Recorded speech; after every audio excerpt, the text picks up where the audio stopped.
Hi guys, welcome back to my channel. Today I'm gonna talk about something really exciting, lens flare.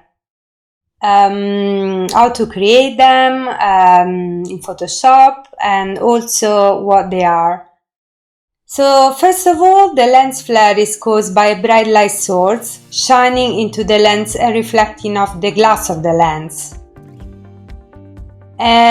We have different type of flares that can take different forms, from radial bright streaks,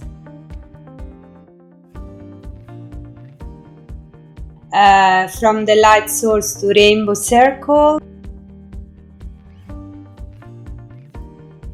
Also can appear as bright spots called ghosting, and polygonal shapes with 5 or 8 sides.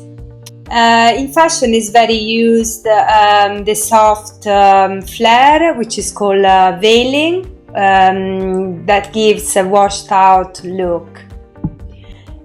Also very cool are the bokeh shapes, the shape of the reflected light in out of focus area, which depends on the lens diaphragm. Flares are very popular and give the image a striking look and a more cinematic effect.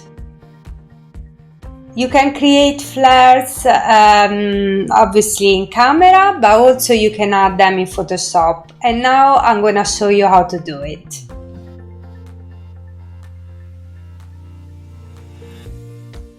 On my screen, I chose this image, which is a fashion photograph shot for a clothing brand catalog. The idea here is to add a nice sunlight and a flare coming from behind the model. At the moment, the image is a bit flat because that day was overcast, so we cannot see any light source. It would be nice to add the sun coming out from the rocks behind the model as a sunrise or sunset, so it's up to us what kind of tones we're gonna give it. Let's see how to do this.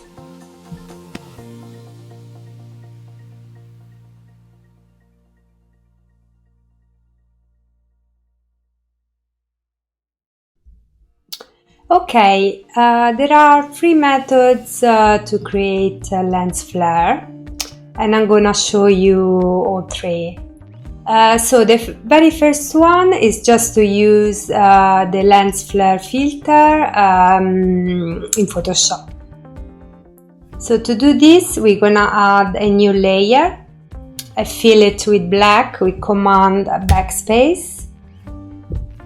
After, we go to filter and we go to render and we choose lens flare.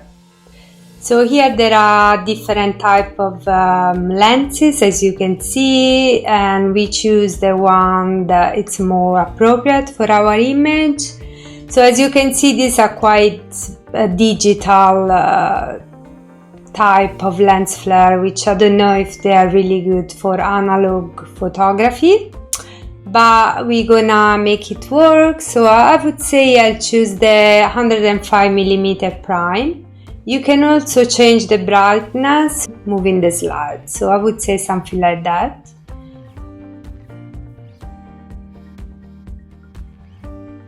I click OK. So here I have my lens flare, which is really perfect, as you can see. Now, to use it on my image, I'm gonna change the blending mode of this layer to screen. So blending mode, and I choose screen. So with screen, all the black background disappear, becomes invisible, and you can see only the brightness of the lenses. So here we got our lens flare, and basically we can move it, we can free transform it. As you can see, we can stretch it. Maybe something like this is nice to go a bit over her dress. And this is one, as you can see, works quite well. You can also change the color. Now it's quite cold, the light, so we can make it warmer. So if you go to blending, to adjustment layers, and basically you choose, for example, photo filter is nice. And with the optional click, you just affect the lens flare. We can increase the tonality of the filter, something like this is nice. But you can also change the tone. We got a nice orange, but we can make it red. You can make it a bit yellow. So whatever you like, kind of like the first one. And yeah, this is one method, which is pretty simple as you can see, and it does a nice job. The only thing I would say, maybe sometimes with this, you know, especially the circles, they're very perfect. But yeah, you can also blur them a bit if you prefer. With the lasso tool, you circle the area, you go to filter, blur, Gaussian blur, and you can blur the edges so it becomes a bit more real. Alright, here is our first method, before and after. Looks really nice, I think. Let's see the next one. Please follow my channel for the lens flare second and third method. Thank you guys, see you.